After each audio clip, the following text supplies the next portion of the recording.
고문기술자 이근한의 만행과 피해자들의 피해 상황 심층 분석 2026년 4월 기준. 이근한 1938에서 2026년 3월 25일 사망. 향년 88세은 1970에서 1980년대 군사독재 정권 시기 치안본부연 경찰 대공수사관으로 활동하며 고문기술자라는 악명을 얻은 인물입니다. 그는 남영동 대공분실 등에서 수많은 민주화운동가, 시국사건, 피의자, 납부거부 등을 대상으로 전기고문, 물고문, 관절뽑기, 날개꺾기, 고춧가루 고문, 짬뽕코에 짬뽕 부어 폐기종 유발 고문 등 잔혹한 고문을 주도했습니다. 피해자는 수백 명에 달하며 일부는 사형 의문사 자살로 목숨을 잃었고 생존자들은 평생 장애와 트라우마로 고통받았습니다. 1. 이근한의 주요 만행과 고문수법.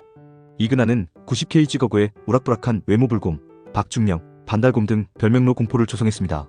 실명 대신 가명을 사용하며 피해자들에게 이름 모를 고문기술자로 기억됐습니다. 주요 고문수법. 전기고문 손발에 호일을 감아 전류를 흘려보내거나 성기항문 등 민간 부위에 전극을 대는 방식. 김성학 납부거부처럼 척추 디스크가 녹아내릴 정도로 심각한 신체 손상을 초래. 물고문 워터보드. 얼굴에 천을 덮고 물을 부어 숨을 막는 방식. 관절 날개 꺾기, 통닭구이, 관절을 꺾거나 몸을 비트는 신체적 고문. 고춧가루 짬뽕 고문. 코나 입에 고춧가루나 짬뽕을 부어 폐기종 유발. 장기 불법 구금, 정신적 고문 수십 일간 잠을 재우지 않고 협박 모욕. 그는 난민전 사건 1979, 전노련 사건 1981, 서울대 무림사건 1981, 김제 가족 간첩단 사건 1982, 민주화운동 청년의 난민 청년 사건 1985, 반제동맹 사건 1986 등 주요 공안 사건에서 고문을 주도했습니다. 1981년 서울대 무림사건 해결 공로로 내무부 표창을 받기도 했습니다. 2. 대표적 피해자 사례와 피해 상황. 이근한의 고문은 단순 신체적 고통을 넘어 허위 자백 유도, 간첩 조작 장기 옥살이 사형 자살로 이어졌습니다. 피해 규모는 수백 명으로 추정되며 확인된 주요 사례는 다음과 같습니다. 김근태 전 민주화운동 청년연합의장, 전 보건복지부 장관, 1985년 남영동 대공분실에서 22에서 23일간 전기고문 물고문 등 집중고문, 평생 오한, 트라우마, 파킨슨병 후유증으로 고통받다 2011년 사망. 김근태는 고문 후유증으로 만성적 고통을 호소했으며 재심 등으로 명예회복을 추구했습니다. 김성학 납부거부 1985년 12월 전기고문으로 척추 디스크가 녹아내림 장애인 판정. 평생 신체적 정신적 장애로 고통. 김제 가족 간첩단 사건 피해자. 최효로 사형 집행 1985년. 최낙교 구치소 의문사 1982년. 최낙 전 징역 15년 선고 후 석방 4개월 만에 자살. 이 사건은 고문에 의한 허위 자백으로 조작된 대표적 사례이며 재심에서 무죄가 인정됐습니다. 함주명 1983년 남영동에서 63일 구금 중 43일간 고문 15년 옥살이. 이후 평생 트라우마.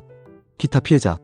항림사건 피해자 민병두 전 의원 등 납부거부 정규용 38년 만에 재심 무죄. 이재문 1981년 서대문구치소 옥사 등 많은 피해자들이 고문 후유증 만성 통증, 정신질환, 장애로 정상적 삶을 살지 못했습니다. 일부는 가족까지 파탄나거나 사회적 낙인으로 고통받았습니다. 법원에서 확정된 이근한 관련 배상액은 총 36억 원. 규모국가 배상 포함으로 알려졌으나 그는 한 푼도 지급하지 않고 사망했습니다. 3. 이근한의 말년과 반성 여부. 1987년 박중철 고문치사 사건 후 수배 11년 도피생활 1999년 자수. 2000년대 대법원에서 징역 7년 자격정지 7년 선고받고 복역. 2006년 출소 후 목사 안수종교 활동하며 반성한다고 주장. 그러나 언론 인터뷰에서 그때로 돌아가도 똑같이 할 것, 애국이었다. 고문은 일종의 예술 등의 발언으로 진정성 논란. 피해자나 유족에게 진심 어린 사과를 한 적 없음. 2026년 사망 당시에도 민주화운동기념사업회 등은 만행을 지울 수 없다. 진정성 있는 사과 없음을 지적했습니다.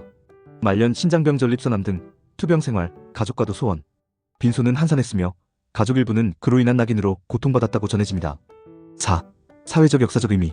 이근한의 만행은 군사독재 시기 국가 폭력의 상징입니다.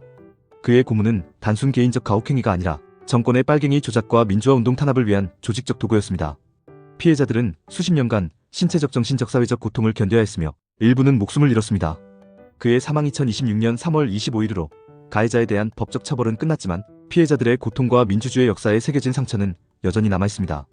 민주화운동기념사업회 등 시민단체는 가해자의 죽음이 만행을 지우지 못한다며 피해자에 대한 사회적 위로와 역사적 성찰을 강조하고 있습니다. 이 분석은 공개된 언론 보도, 피해자 증언, 법원 판결, 민주화운동기념사업회 성명 등을 종합한 것입니다.